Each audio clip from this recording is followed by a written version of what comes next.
Hello, bonjour à tous ce matin, encore une fois de plus. Je suis le pasteur Cyril. Je viens à vous encore ce matin pour un moment de méditation. Méditation, c'est quelque chose de très important. Nous allons réfléchir ensemble sur un sujet qui est tout aussi important pour vous que pour moi. Mais avant toute méditation, nous allons remettre les moments entre les mains du Seigneur, entre les mains de Dieu. Il est important que nous puissions confier tout au Seigneur.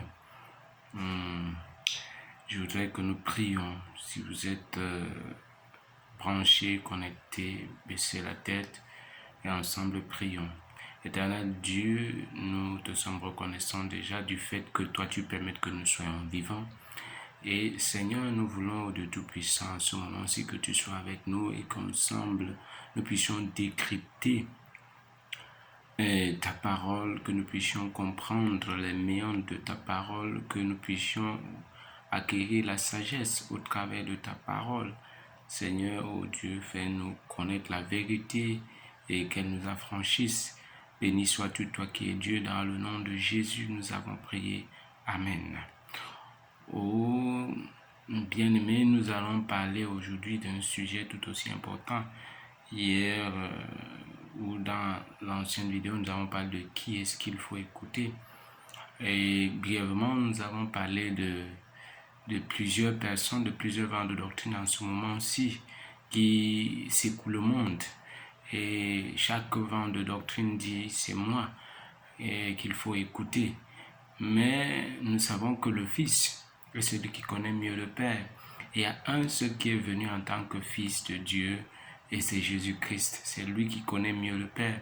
Les autres qui sont les chefs de leur religion et autres qui ont beaucoup de doctrines et qui ont tiré beaucoup d'hommes loin de la voie qui est celle de Dieu, n'ont pas raison.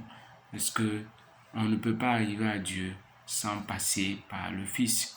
Et la Bible l'a dit, si vous lisez Jean chapitre 14, verset 6, Jésus le dit, qu'il est le chemin, la vérité, la vie, et nul ne peut aller au Père sans passer par lui. Donc on ne peut pas aller vers le Père de la maison et vous voulez passer plutôt par celui-là qui vient et se dit être le serviteur du Père, qui se dit être l'envoyé du Père maintenant, mais il faut aussi aller savoir si en réalité il est l'envoyé. Il y a des imposteurs qui sont là et qui disent être des envoyés. En réalité, ils ne sont pas des envoyés, ils sont des imposteurs. Et l'imposture vraiment est en ce monde-ci, elle est vraiment ancrée. Et aujourd'hui, nous allons parler plutôt des noces. On va parler des noces de Cana. Nous allons essayer de décrypter ce qui est dit au sujet des noces de Cana. Nous allons lire rapidement Jean chapitre 2, du verset 1er jusqu'au verset 11. Je lis. 3 jours après, il eut des noces à Cana en Galilée. La mère de Jésus était là. Et Jésus fut aussi invité aux noces avec ses disciples. Le vin ayant manqué, la mère de Jésus lui dit, ils n'ont plus de vin. Jésus lui répondit, femme, qu'y a-t-il entre moi et toi? Mon heure n'est pas encore venue. Sa mère dit au serviteur, faites ce qu'il vous dira. Or, il y avait là 6 vases de pierre destinés aux purifications des Juifs et contenant chacun 2 ou 3 mesures. Jésus leur dit, remplissez d'eau ces vases, et il les remplit jusqu'au bord. Puisez maintenant, leur dit-il, et portez-en à l'ordonnateur du repas. Et ils emportèrent. Car l'ordonnateur du repas eut goûté l'eau changée en vin, ne sachant pas d'où venait ce vin, tandis que les serviteurs qui avaient puisé l'eau le savaient bien. Il appela l'époux. Il dit, tout homme sert d'abord le bon vin, puis le moins bon, après qu'on s'est enivré. Toi, tu as gardé le bon vin jusqu'à présent. Tel fut à Cana en Galilée le premier des miracles que fit Jésus. Il manifesta sa gloire et ses disciples crurent en lui. Après cela, il descendit à Capernaum avec sa mère et ses frères. Donc aujourd'hui nous parlons des noces de Canaan. En réalité, la famille commence avec les noces. Toute famille commence avec les noces, toute famille légale commence avec les noces. Un couple est dit couple à partir des noces. Donc ici, les noces représentent quelque part le début d'une famille. Et à ces noces, Jésus est invité. À ces noces, la parole de Dieu, parce que Jean chapitre 1, le lycée de fond en comble parle de Jésus en tant que la parole. Et cette parole qui est devenue chair. Donc, les noces, au niveau des noces, c'est la famille qui commence et Jésus est invité. La parole de Dieu est invitée. La pensée de Dieu dans toute son authenticité est invitée. Et ce genre de famille, ce sont des familles dont on a besoin dans ce monde-ci, en ce moment, en plein dans les dérives. On a besoin qu'aux noces, les gens confient leurs noces, qu'ils confient le début de leur famille au Seigneur, qu'ils confient le début de leur famille à la parole de Dieu, à la pensée de Dieu, qui est véritablement en Jésus-Christ de Nazareth. Et l'ayant fait, c'est une bonne chose. Jésus avait été invité. Mais maintenant, la mère, il s'est trouvé que le vin manquait. La mère de Jésus vient et demande à Jésus. Dit à Jésus, voilà, il manque du vin. Et alors, c'était à demander à Jésus, il faut que tu fasses quelque chose.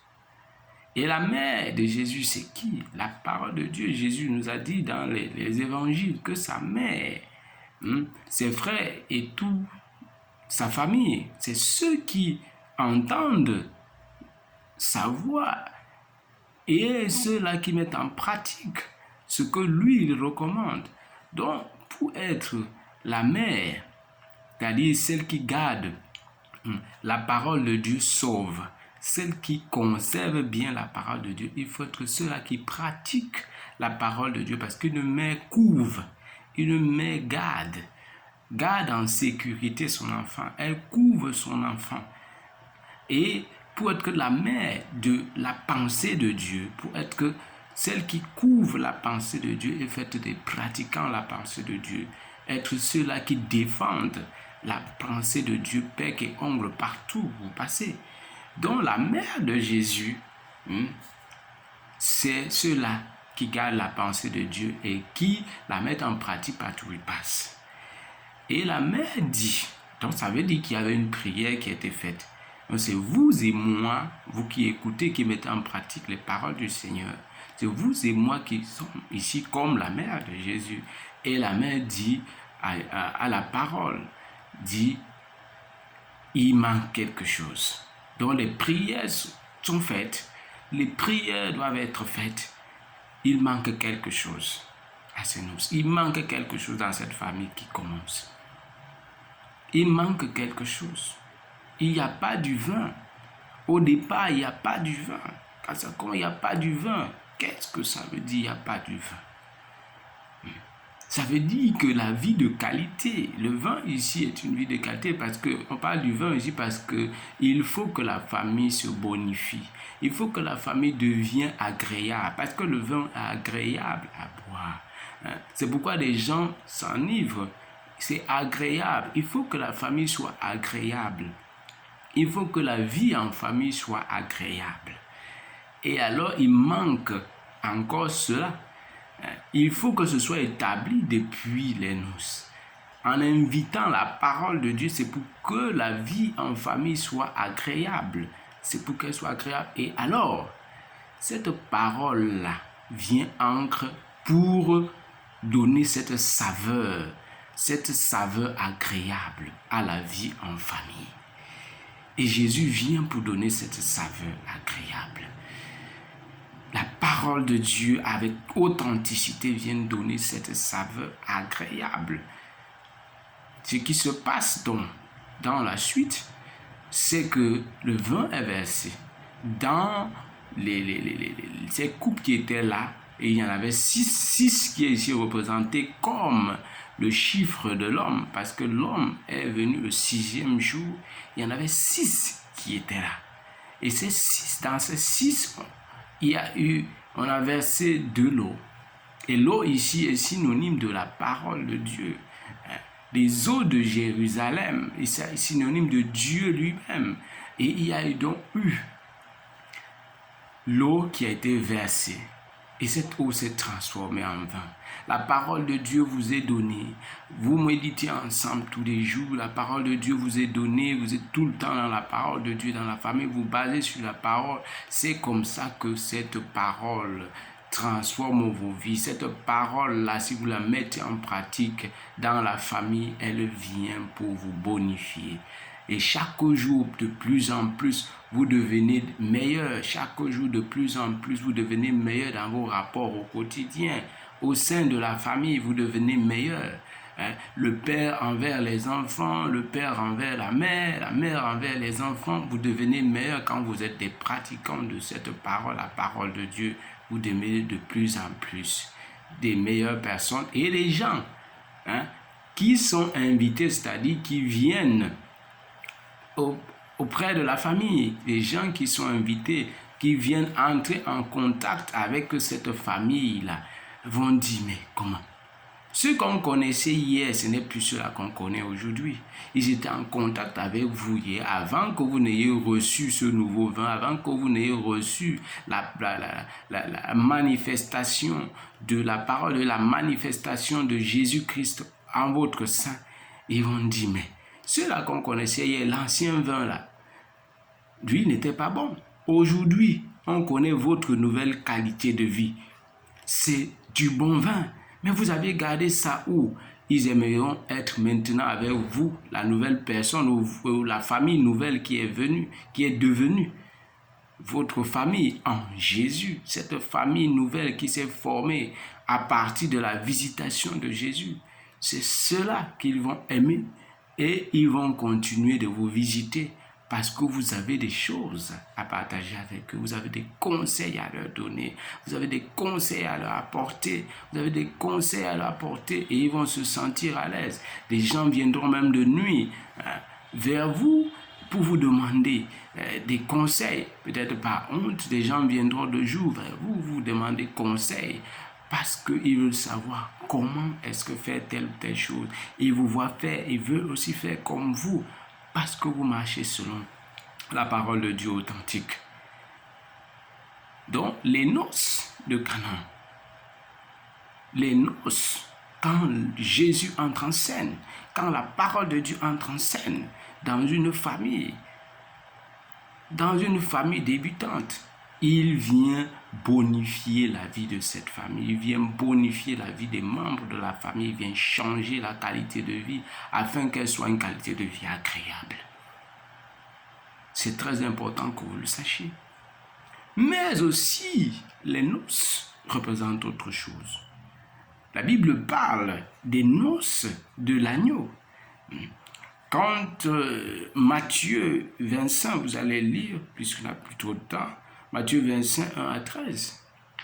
Il est ici question de 10 vierges. Les 10 vierges qui étaient à l'attente de l'époux. Il s'agit ici de ceux qui croient en Jésus, de ceux-là qui attendent Jésus, qui vont dans un mariage spirituel avec le Seigneur. Et les noces vont marquer le véritable mariage. Ils ne vont plus jamais se séparer. Et alors, ces personnes, Jésus va aux noces cette fois-ci. Mais la prochaine fois, Jésus plutôt va inviter cette famille-là aux noces.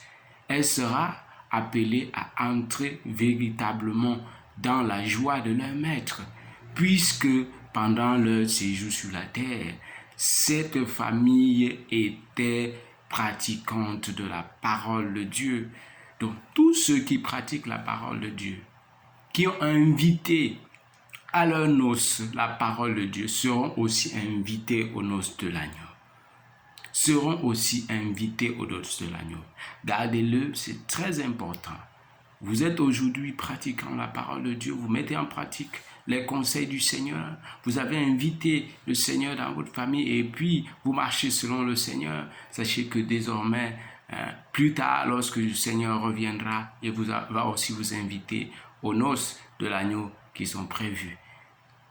Que le Seigneur vous bénisse, vous qui écoutez, et que la gloire revienne à notre Dieu dans le nom puissant de Jésus. Nous avons prié et je prie que le Seigneur soit avec vous dans vos différentes activités et que vous puissiez réussir en ce jour d'aujourd'hui parce que c'est lui qui donne la force, c'est lui qui donne l'intelligence, c'est lui qui donne toutes choses.